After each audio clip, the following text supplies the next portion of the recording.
सहनाववतु सहनौ भुनक्तु सह वीर्यं करवावहै तेजस्विनावतीतमस्तु मा विद्विषावहै।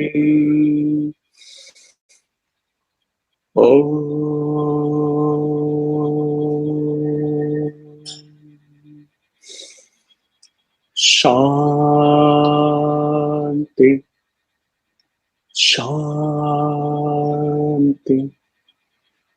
शांति।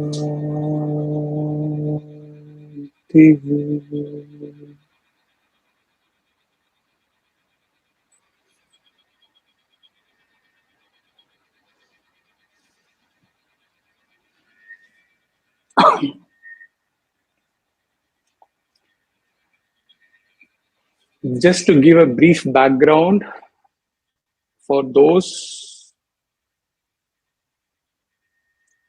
who have not been told earlier,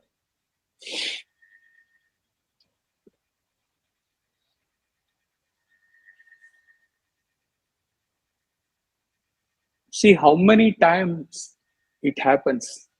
In fact, maybe every week, in every satsang, in every bhajan, and it has often been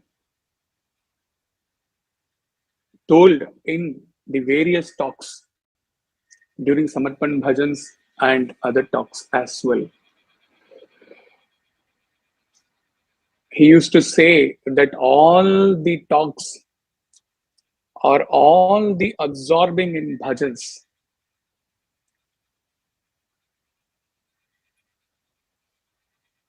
don't lose that intensity as soon as you walk out of the center, wear your slippers and get into the car. And 90% of the times it happens. If not immediately, but within half an hour, we lose that intensity. We lose that experience, call it bliss, call it whatever.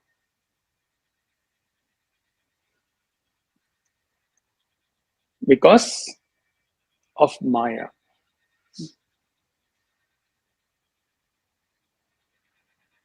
Right?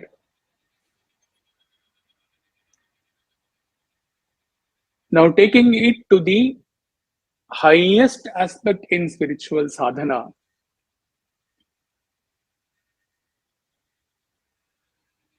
the question which arose within himself while seated on a Thursday bhajan, it is a mystery that why this question did not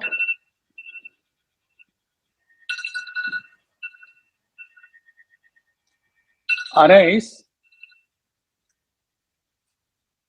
in so many years. Why this question did not arise in the last 11 and a half years ever since he started teaching.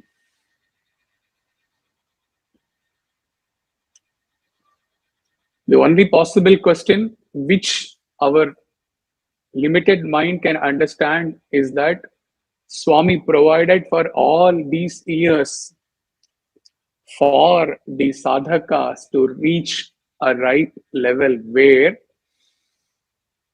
the relevance of this question and the significance of the answer given by Swami can actually be absorbed, can actually be taken in, and is of actual benefit in the spiritual sadhana for the sadhakas.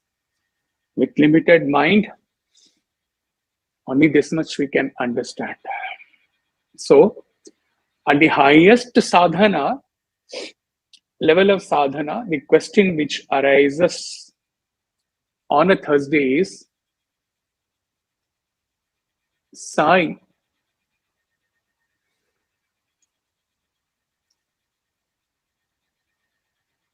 Like it used to be so easy for every devotee of yours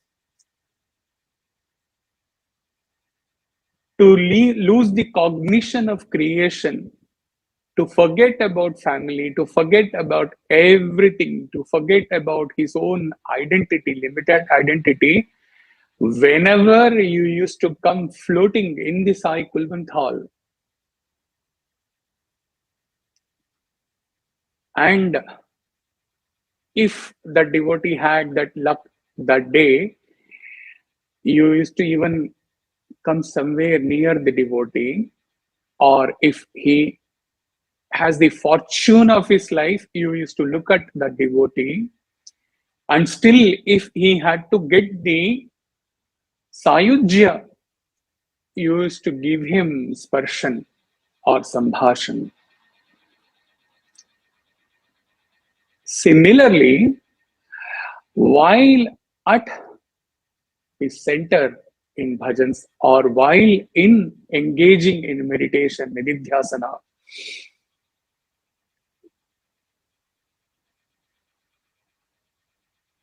after years of spiritual sadhana, even that is not possible in the initial stages at all. People would think that the devotee's eyes is closed and the devotee is so absorbed, but the devotee would know in the initial stages where the devotee's mind is traveling.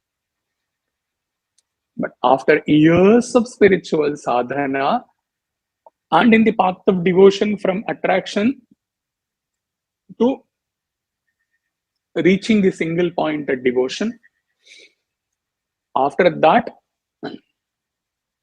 it is so easy, while engaged in meditation, while engaged in nididhyasana on master's session, or in bhajans, or in any other satsang, to stay immersed in you, oblique, to stay immersed in and as self.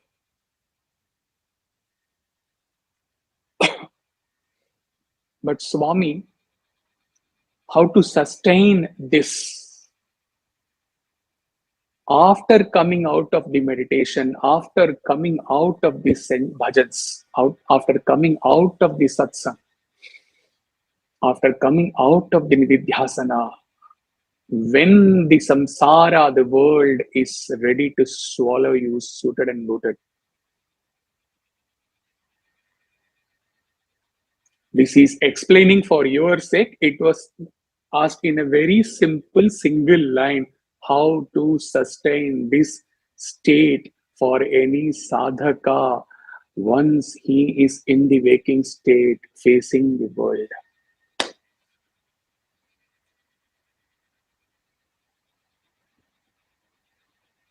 Swami, in his formless form, in his voiceless voice, reveals or whispers without voice, exist as me. Finished. Nothing else. Exist as me.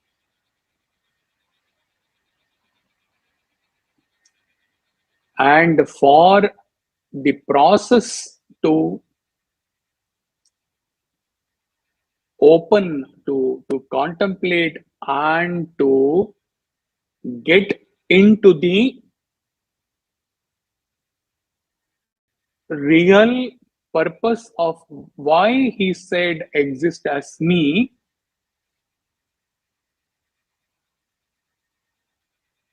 and he can say convincingly in his absorption that Swami meant this only.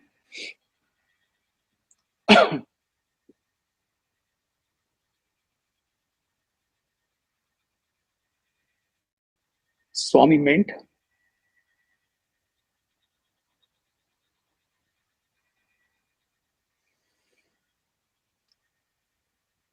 what he meant. Was he referring to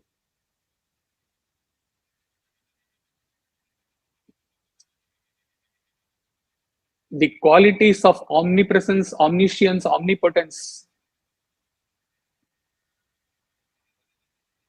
Divine qualities of Swami, is it possible for any devotee to reach to that level? And if suppose a sadhaka turns to seer and reaches that level, he will lose cognizance. He will not be aware of these siddhis or these powers within him.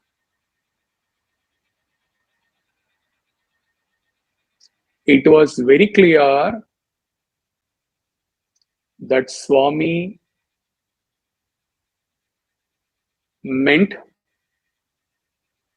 that we have to exist as Sai in the human aspect of Sai,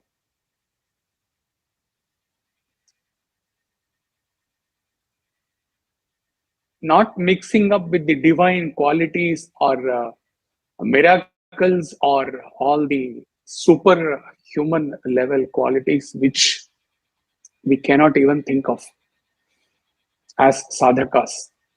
So he meant at the human level, having taken the human form, while moving in this world, how he existed. That was very clear that he meant that only.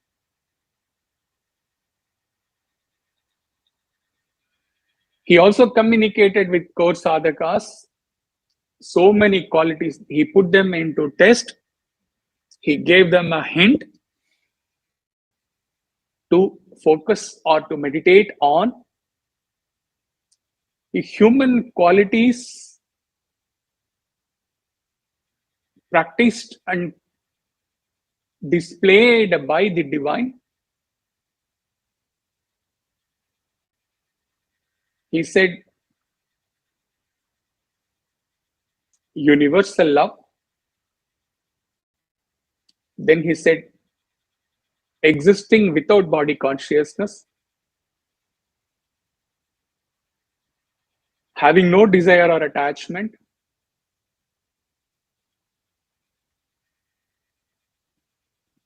having the highest level of conviction in whatever tasks undertaken, not judging anybody in the world,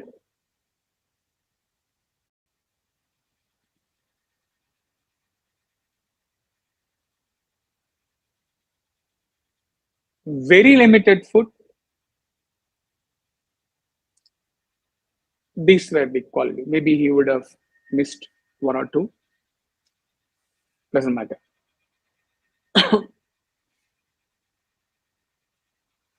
And the sadhakas were asked to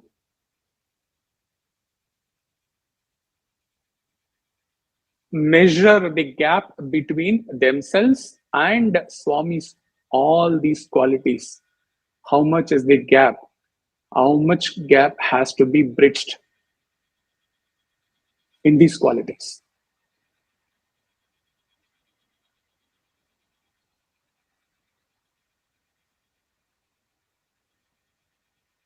And then afterwards, if sadhakas remember, he said, of course, this was at the highest level, human quality yet takes you to the superhuman level, the highest level. The quality, what he told, one quality beyond body consciousness. If you are able to exist beyond the body consciousness, then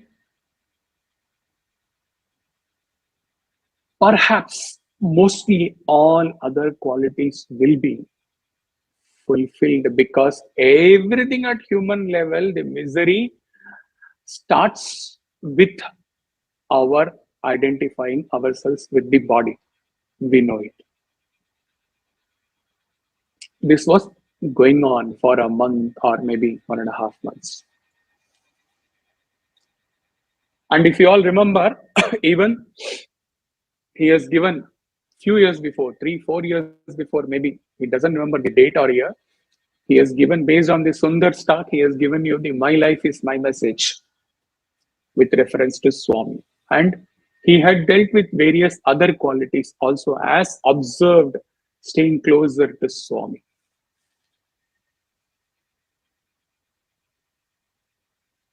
Conviction was there, and so many other things were there. Simplicity was there, that was insisted.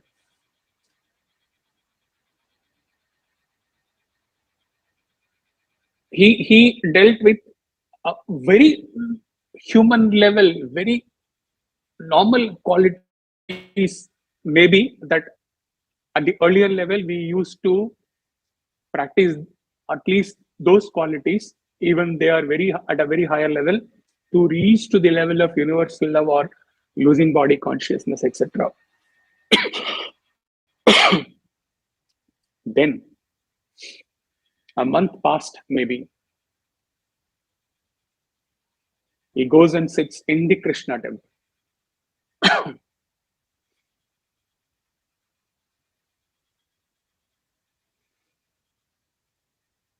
No deliberation, and he did not even think that this is going to come up again. He sits, formless Swami, voiceless voice. Neither the devotee is there nor Bhagavan is there, but the communication is conveyed.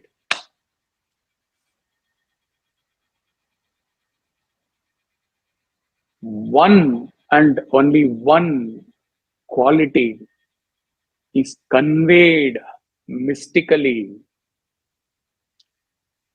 by the Lord of Lords, which he clearly meant when he said, "Exist as me."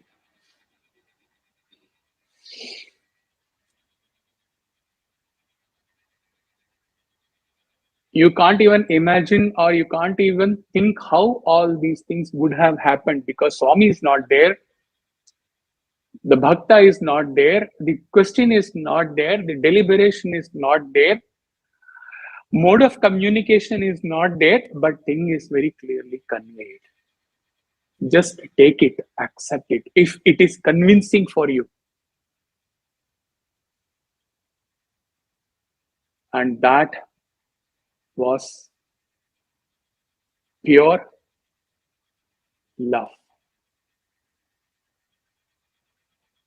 Pure love.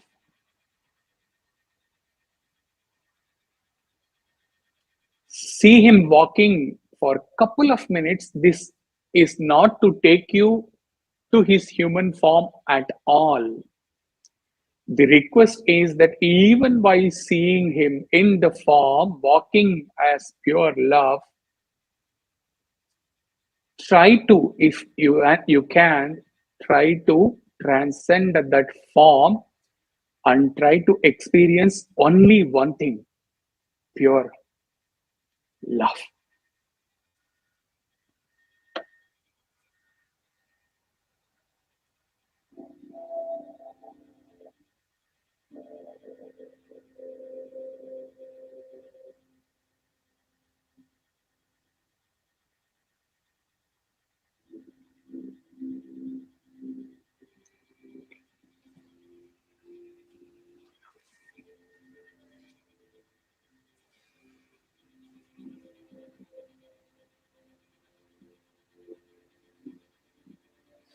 Even while seeing, try to go beyond the form and experience this phenomenon of pure love in the Sai Kulwant Hall after you would have gone there after 2011.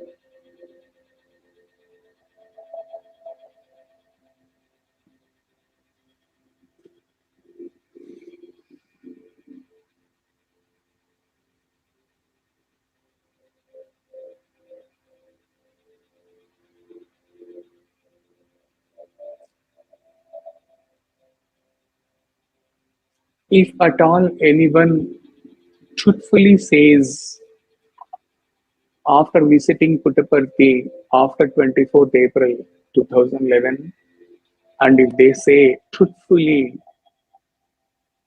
that they experienced Swami,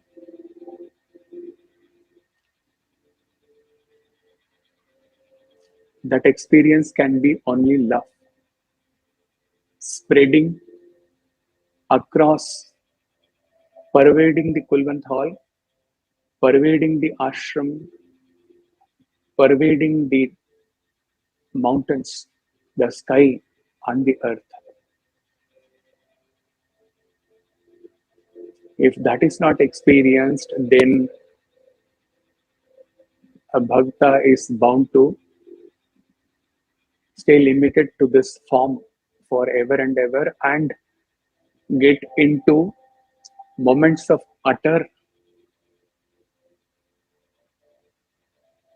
desperation or utter pain as the form is not there anymore.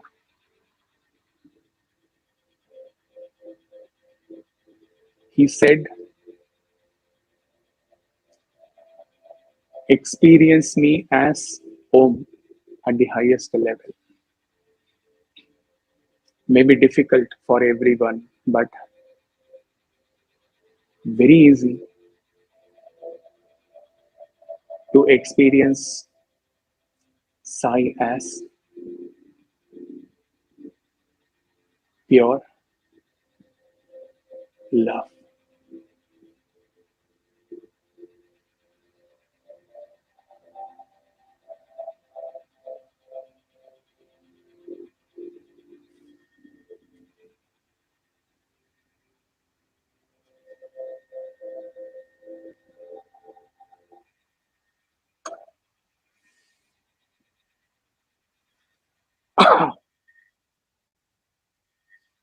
When love prevails, even at human level you can relate, then what to talk about Sai's love? We can feel, and we would have felt even at human level, that when love prevails,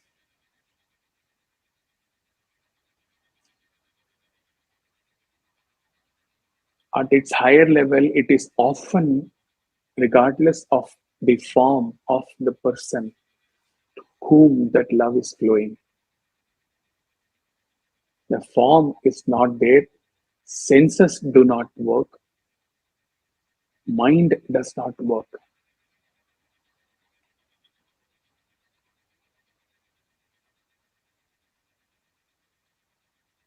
There is neither you nor that person. It is just love. When we have experienced this at human level, then when we come to Sai's love,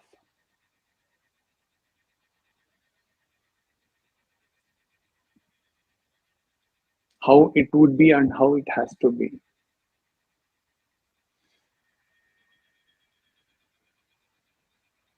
And gradually, as we rise higher and higher in this love, the purpose of exist as Sai is not to be just confining ourselves to love of God or love for God, or shedding tears about Swami's love, or shedding tears due to our love for Swami. That is not the message given by Swami. He did not say exist in my love. He did not say experience my love. He did not say be ever loving me. He said exist as me. That is, exist as love. Love is God. Live in love. live as love.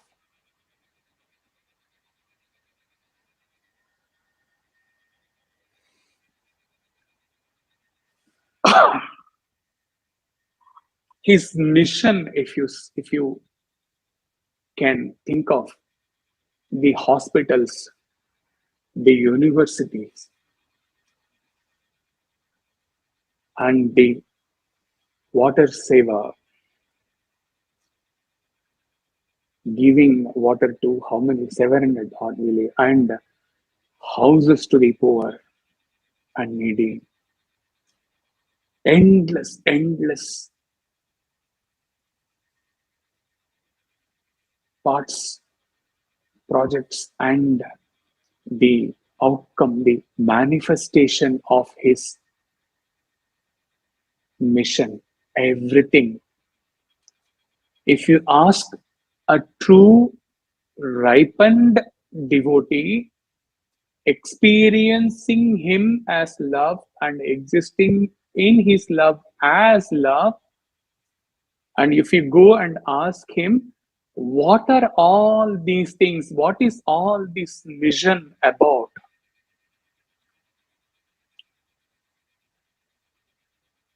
There cannot be a second answer. Only one answer would come. It is all love. Nothing else. You go back and remember the 3 stages explained to you, where in the 3rd stage it was told that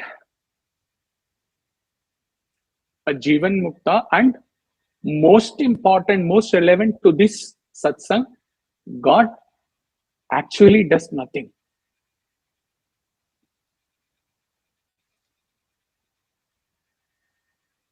It is only his love manifesting in so many ways, which our human mind or our human sight, eyes can see and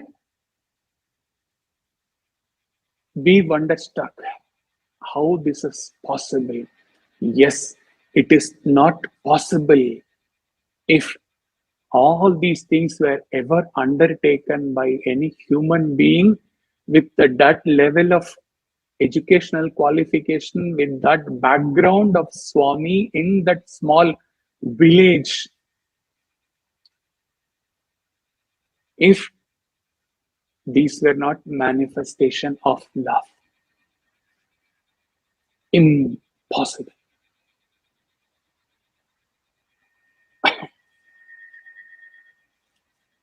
The whole satsang, only one quote of Swami has been taken.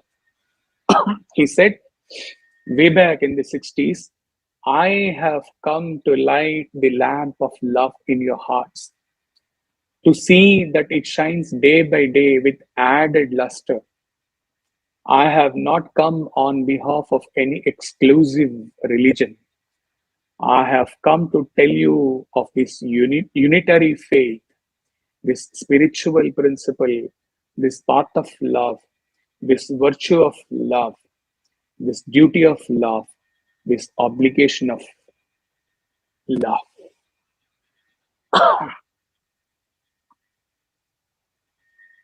Keep this in your focus, what Swami said.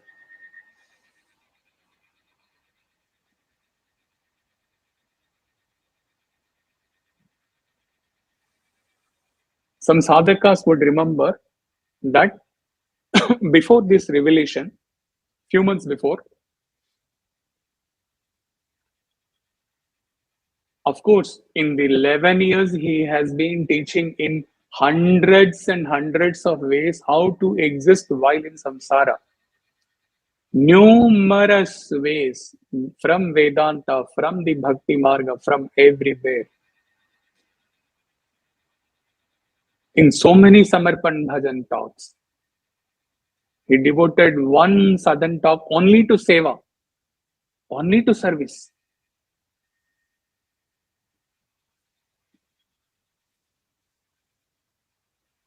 तव सेवा का अवसर दीजो सत्य साई भगवान. Think it was in that talk. But as the epitome, at the at top of that, all those things, he said, exist in the nididhyasana on one single meditation, one single nididhyasana, aham brahmasmi, I am that pure self, nothing else. And if that day has come in your life in spiritual sadhana, try experiencing yourself as that self for how many seconds ever possible. And then he said, when you come down,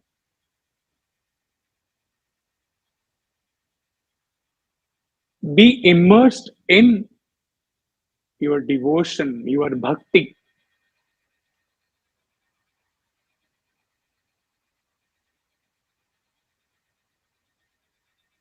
Because it is easy. Keeping Sai as companion easy, by far the easiest way to escape the temptations in this samsara due to your vasanas, desire, attachment, etc.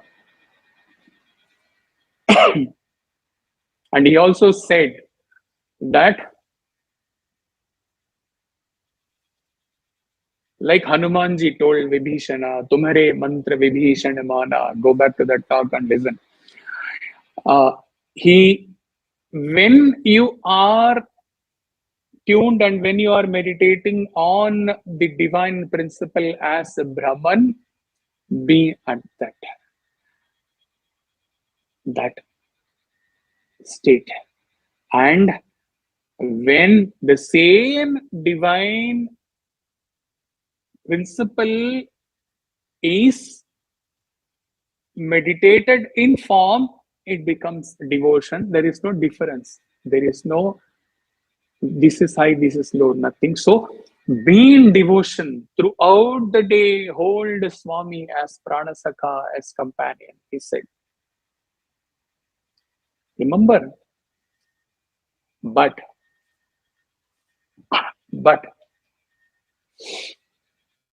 when he said exist as me, it was like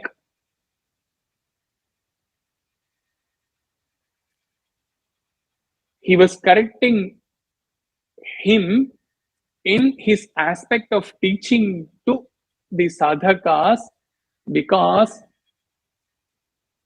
it was as if he was conveying, all right, you taught them to be in devotion, but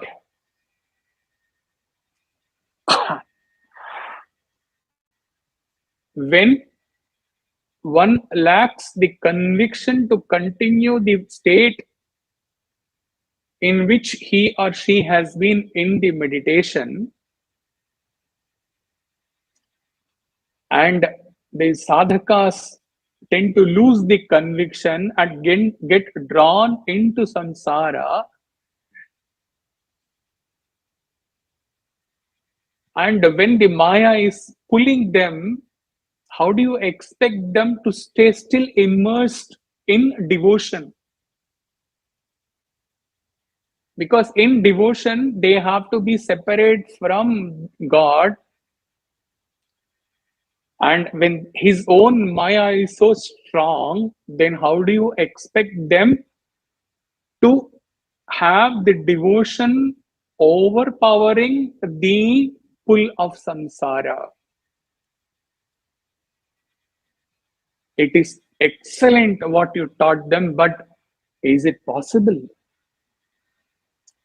So, this exist as me superseded all other teachings except for the highest Vedantic teaching as just existing as Atman self 24/7. That is 100% when you reach there. But at human level, this exist as me was to convey to you all, to you few, through him, that now this revelation is for them to exist very easily without deliberation,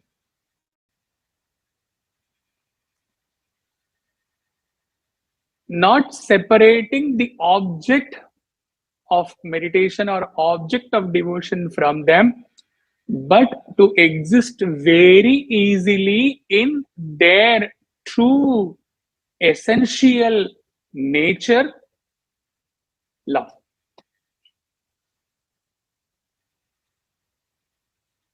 Where there is no process, where there is no bhojanam bhoktaha bhojyam, there is no process involved, there is no deliberation involved, there is no effort involved.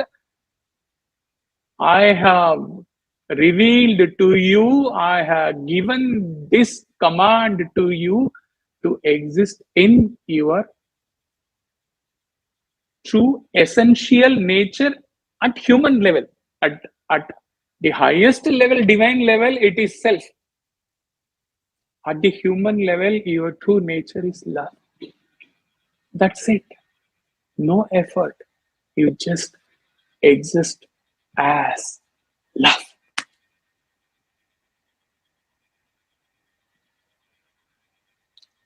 Now you tell me, losing body consciousness, not judging others, not having desires, not having attachment, not caring too much about the body, and perfection in everything, all these things, do they not come as a bundle so easily, so effortlessly, when you exist in and as love? Think.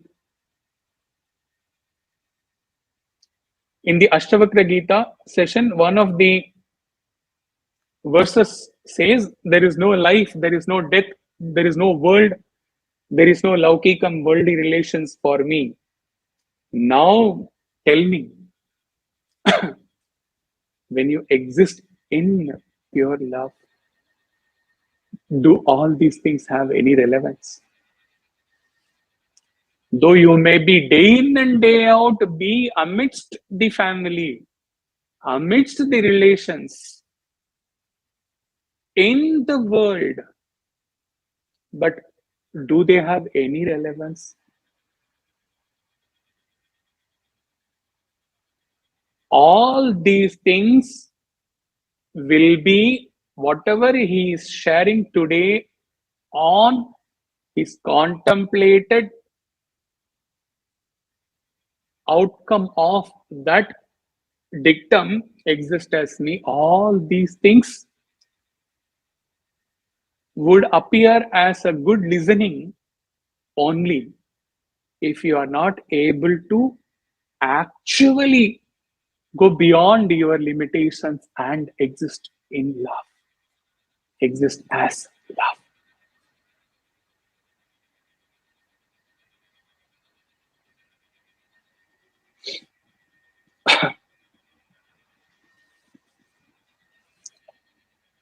In pure love, you see the world, but there is no world. You see the worldly relations, but you don't feel them. You can't even think of life or even death. There is no attachment, desire for life, nor can there be fear of death. In his existence as love, did Prahalada fear death when he was pushed from the top of the mountain? No fear.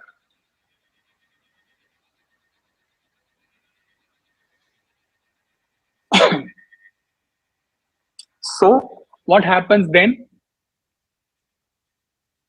Once And if at all we are able to reach to this level of existing in love during our waking state, during all those hours when we are in the world, what happens? Morning hours and at night also, if you are into meditation, definitely in the morning, he assumes, he assumes you are in your nididhyasana with the background of the Vedanta teachings for more than a decade, with intense nididhyasana to exist as Brahman, as self. You get up and you walk on this earth as love.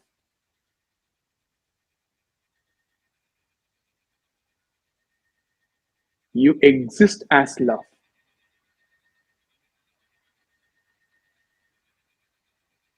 In the night, again into meditation, your nididhyasana on self, existence as self, in the fragrance of love, which has been your state of existence throughout the day. Imagine a day like that.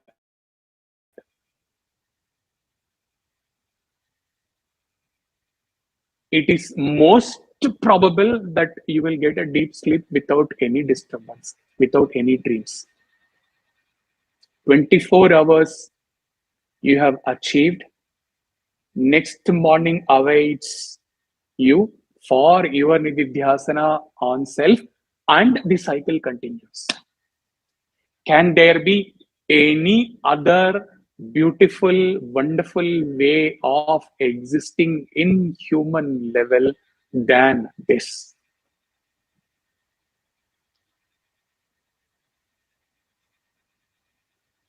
All others will be efforts, deliberations.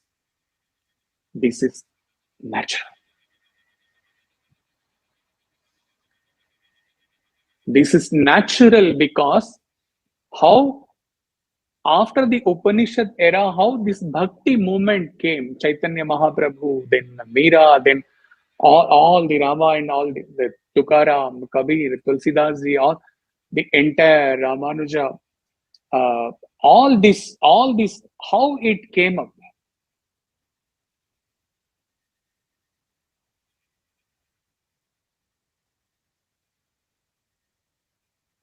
The seers at that era, whatever was that century, they could foresee that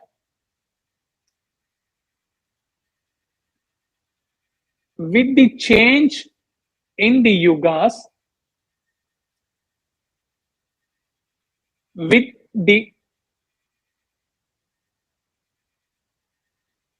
declining of dharma,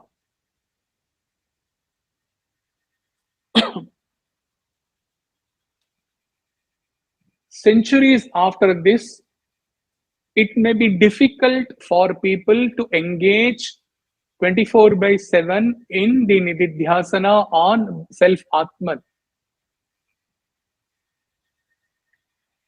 And they also discovered that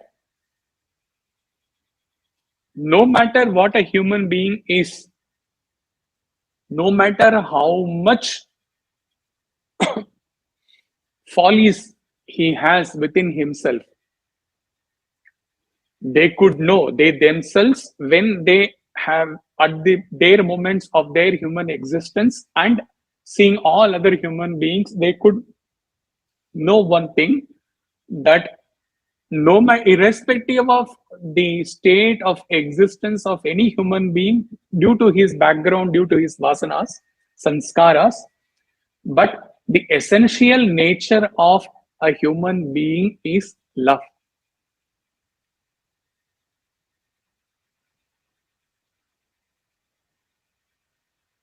Maybe that love is perverted and that love is manifesting in pure, impure, very impure, whatever form, but the essential nature of human being is love. And those who founded this bhakti movement, they used this essential nature of human being, love, and channelize this love towards a devotion to God, and the bhakti movement came. Right? Our basic nature is love. And Swami on that date gave a call to us when he said, exist as me, he said, exist as love.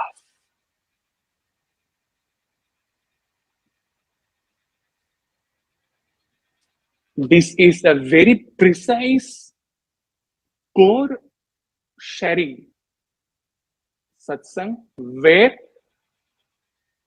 no efforts have been taken to draw any devotees' experiences or any emotional sharing of any bhakta or any divine qualities exhibited by Swami towards any devotee in the devotee's life.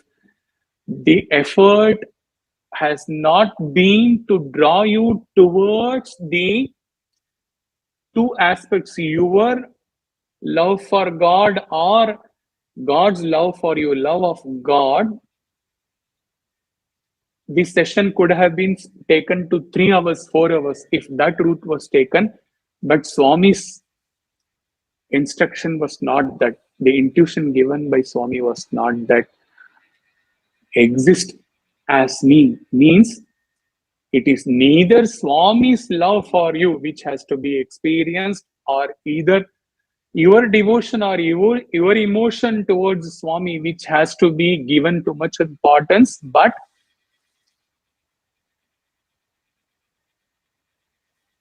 as per his instruction to go beyond these two limitations, Swami's love and your love, and merging both of them and cutting off the difference between Swami's love and your love, his state and your state, and to go beyond the limitations of this love aspect and to exist as pure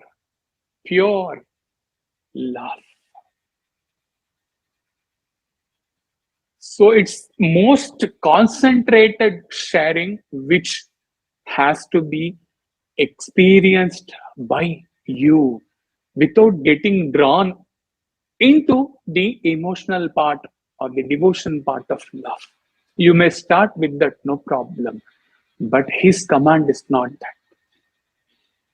Exist as me, exist as love.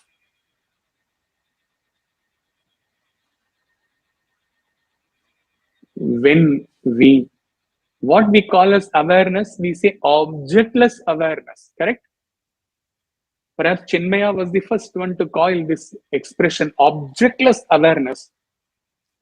So here it is objectless love, where neither you are there for loving someone or not God is there to be loved by you. It is just love.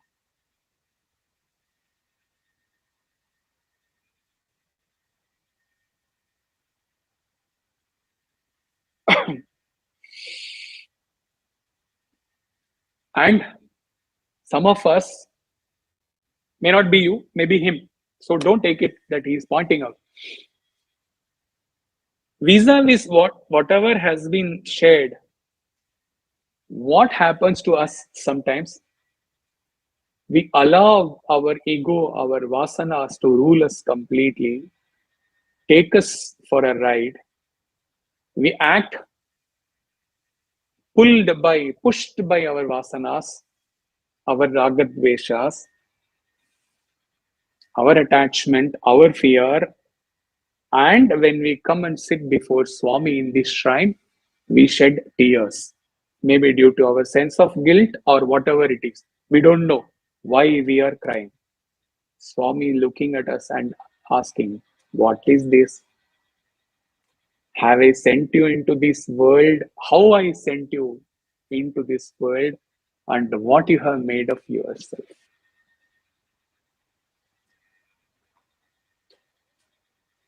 If we list down all our mental obstacles in sadhana, all the challenges in sadhana, and keep the list at his feet, and then contemplate on your existing as love, as Sai. Then think, imagine what would be the significance or relevance of all those stupid obstacles, challenges, which were assuming an extraordinary, abnormal proportion in our life, stopping us from our union with God. Surrender all of them at his feet and rise to exist as him, as love. Can any obstacle be there in your union with him and existing as him, as love?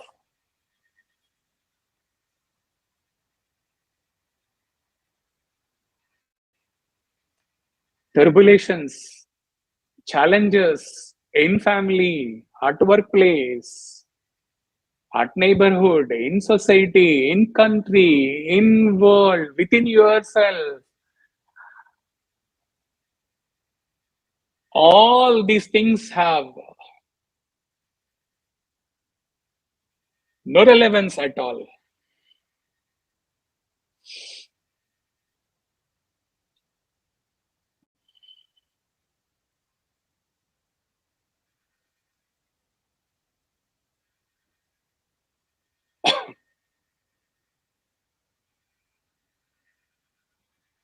Even if one of the devotees have been able to absorb the undiluted essence of today's sharing, for sure, your life while living in this samsara is bound to undergo a total transformation.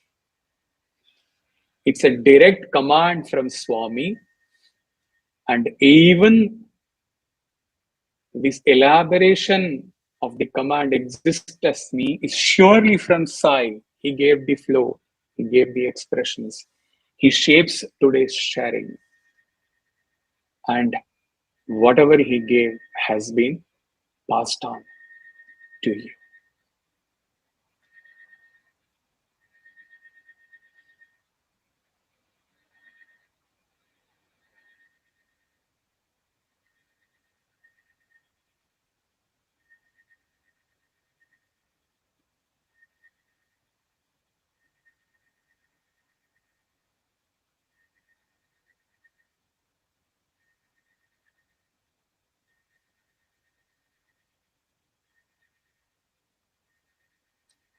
That ends the sharing satsang on exist as Sai.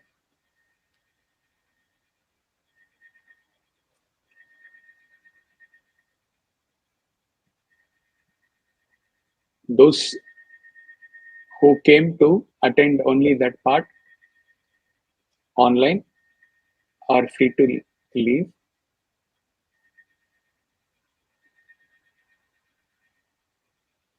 We will move on to a short meditation.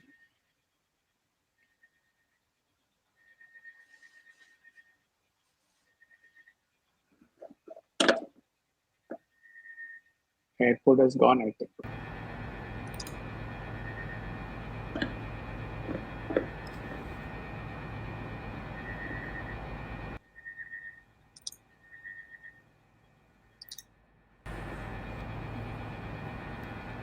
Maybe direct talk me get record. Sorry, keep this in.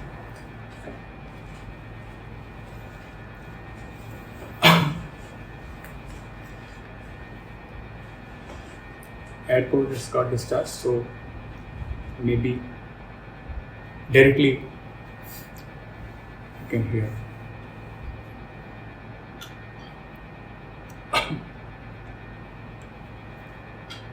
The latest Atmabodha verse said, the Atman does not shine. You are recording. The Atman does not shine in everything, although he is all-pervading. He is manifest only in the inner equipment, the intellect. Swacheshu pratibimbavat, just as the reflection in a clean mirror.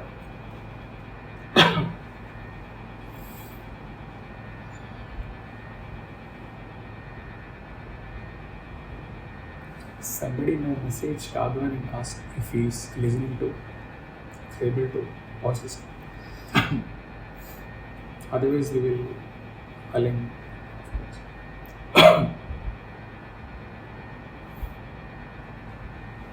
A quick recap of the Dridrishya Viveka flow, where one by one we evolved in the flow of seer and seen. We said the objects are seen and eyes are at a larger level, the sense, our sense is the seer. And then we said our senses are seen and our mind is the seer. And then we said our mind is seen. In that flow, intellect was not there. Our mind, and there is a reason for that, you know it, still we will explain. The mind is the seen and witness consciousness is the seer, without being seen to any other seer, because consciousness is causeless. It is not the effect of any earlier cause.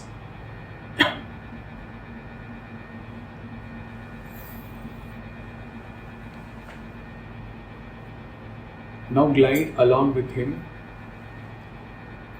in intense absorption.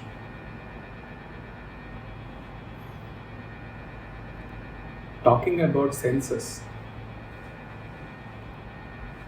each of the sense, the sight, the smell,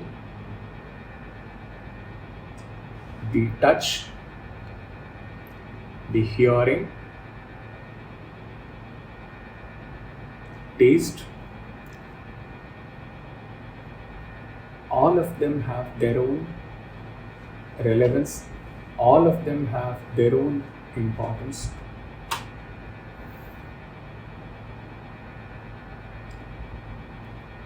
And they are all important to us. At the practical level, worldly level, and even in our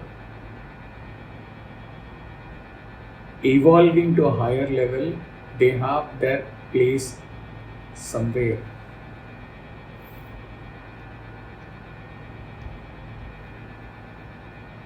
But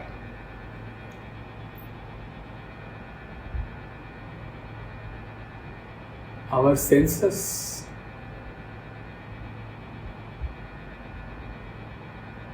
have fetched some from the various objects.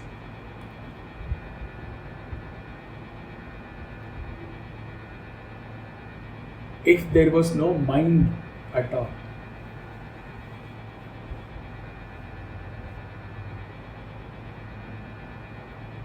where these senses would take whatever is seen or heard or touched or tasted or smelled, whatever is this experience, how any experience would be possible if they There was no mind to which these things could be fed, could be taken.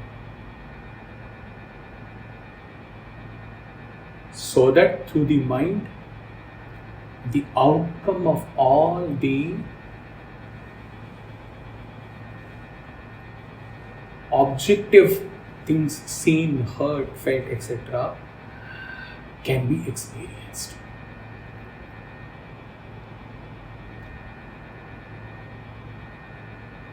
So let me leave the senses behind and focus on a more supreme faculty in me, the mind.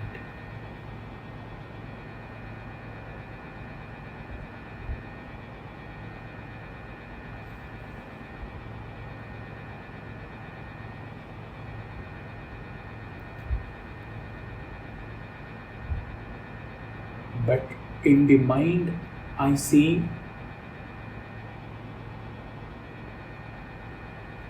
certain other things.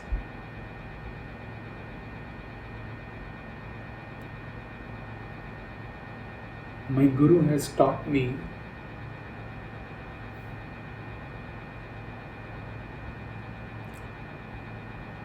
that the mind can be influenced either by ahankara, ego, or the impressions stored in my chitta, vasanas,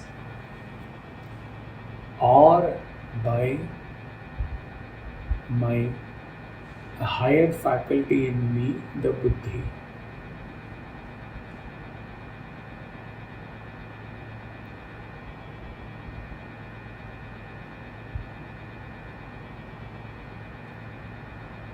And he also taught me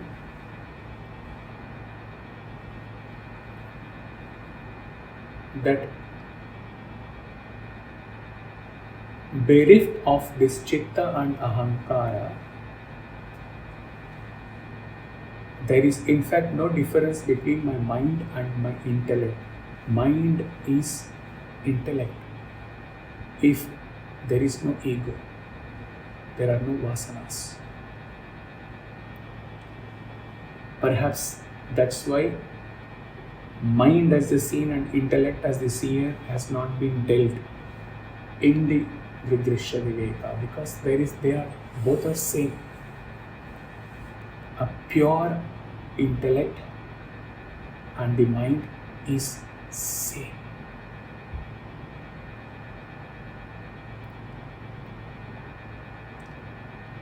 So when I evolve higher,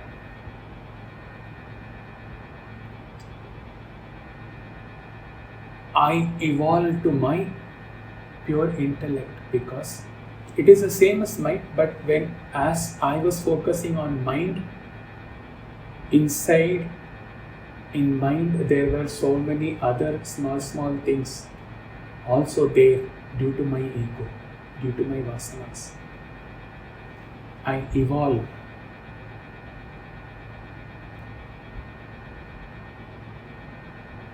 Where it's all pure intellect, sattvic intellect. I drop my ego, I drop my ahankara, I drop the limited mind to evolve to the expansive mind, which is my pure intellect.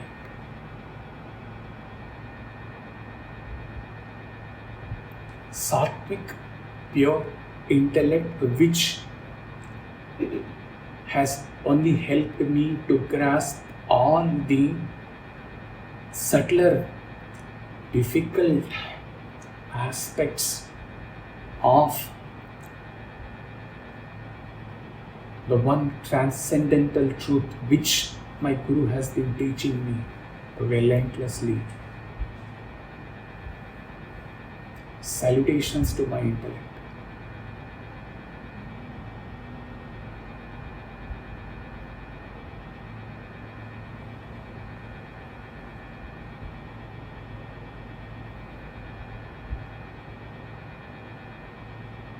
Is intellect all in itself?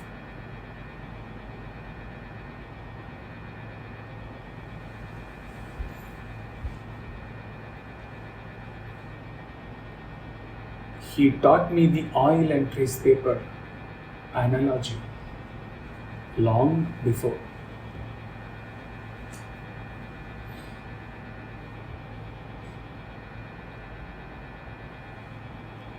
The intellect in itself is insentient, jadam. Now the Atma Bodha gets connected. He said Atman is there, but it requires a pure medium to reflect, like a pure mirror which is able to reflect objects fully.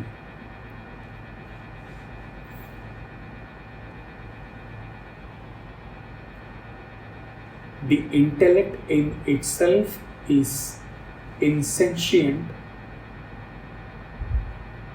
till it is enlivened by the source, by the energy, by the source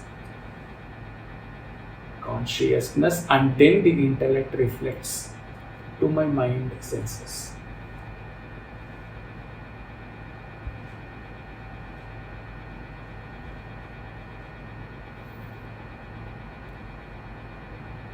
I focus on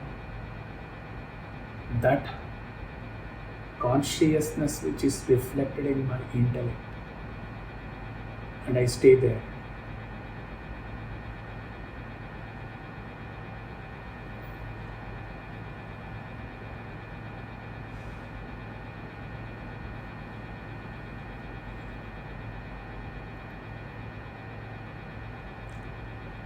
Is it all?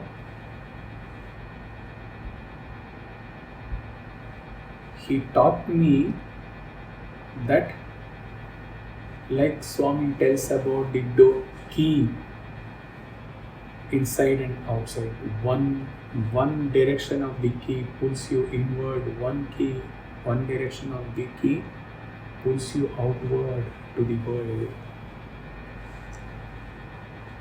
As long as I stay in this pure intellect and focus on the consciousness reflected in and through my intellect, it is wonderful. But if the key, suppose, living in this Maya world, Srishti, if the key turns to other side and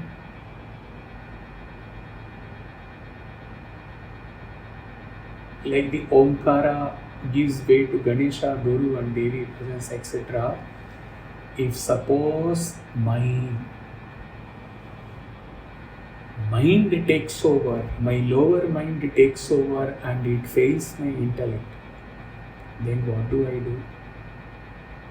Then go down to the bottom, then evolve, then one step forward, 4 steps backward. Is it necessary?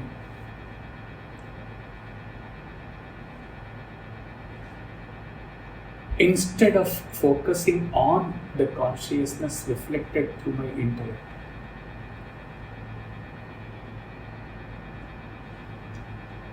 let me leave this intellect behind, like I left my mind, like I left my senses behind.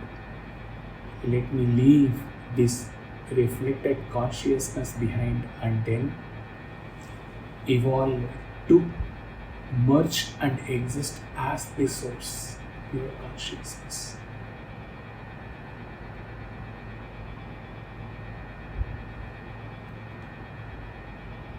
Where there is no possibility of coming down to intellect and to mind and to senses at all. Omkara has not started, will never ever start. It's all Swami's voice and then it's all pure silence.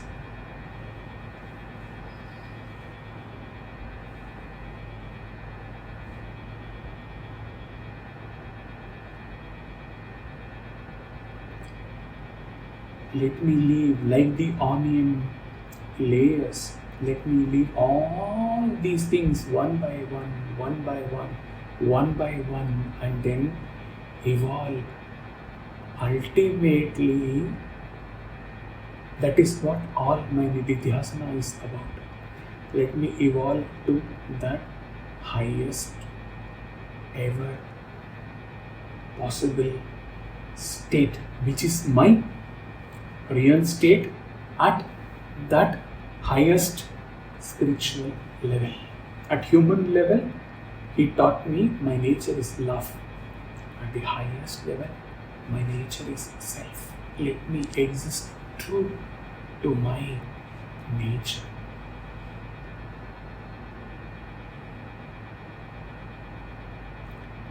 Why take the chance of focusing on the reflected consciousness with a possibility of coming down?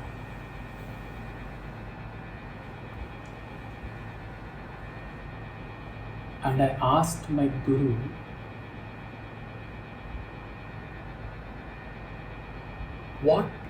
tell me, O Master, how I differentiate between these two states of existing with awareness as reflected consciousness and existing as pure consciousness. He smiles and he says, when this question leaves you, you will exist as pure consciousness.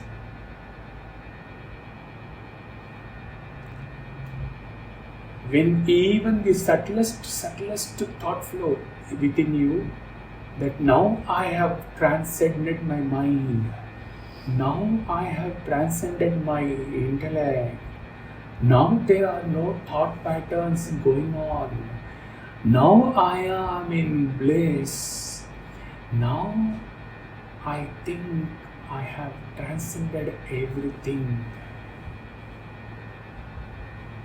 Beautiful, all these things, but all these things are there means all these things are enlivened by your reflected consciousness. When all these thoughts leave you, you transcend the awareness of awareness. All thoughts are put to an end. Subtlest whisper within that perhaps you have reached that state, that is also ending. O child, that is the timeless time, the momentless moment when you have transcended the reflected consciousness and you are existing as pure consciousness in Maha Mauna.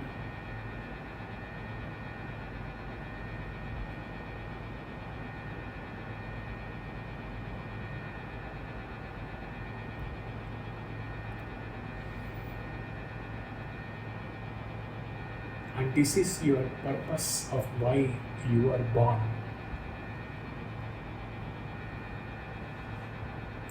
Nothing else matters.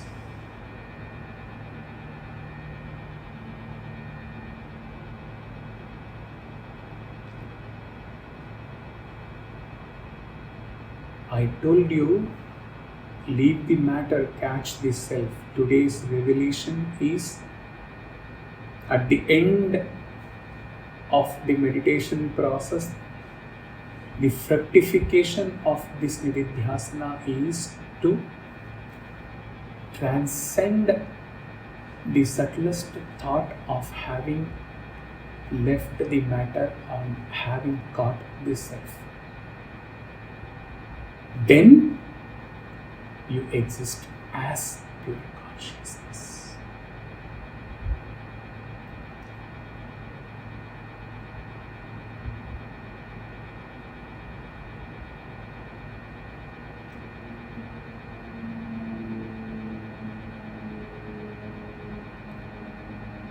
This is the divinity's whisper exists as me at the highest transcendental state, beyond the manifest, beyond the unmanifest.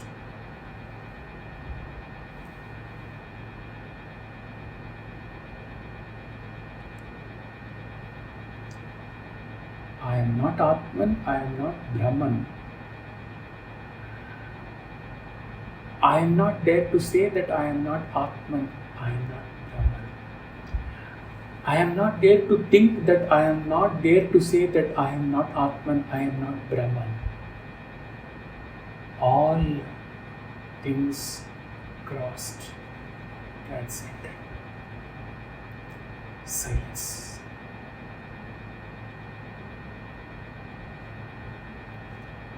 Pure silence.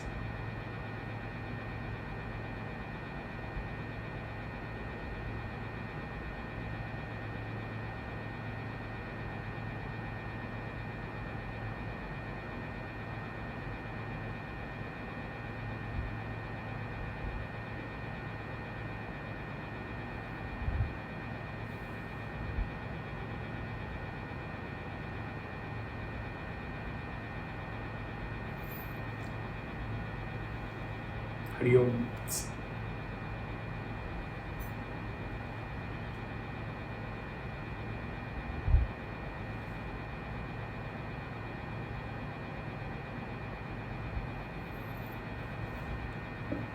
In one day, in one satsang, both the dimensions have been given to you, fed to you, like a mother feeds with a spoon to her child. The first part was to exist, how to exist in the world as love. The second part is how to transcend the world and how to transcend the thought of having transcended the world and to exist as Sai, as Brahman, without the thought that I am existing as Brahman. Take all of them. Meditate, meditate, meditate, meditate, meditate. Realize, realize, realize, realize, realize.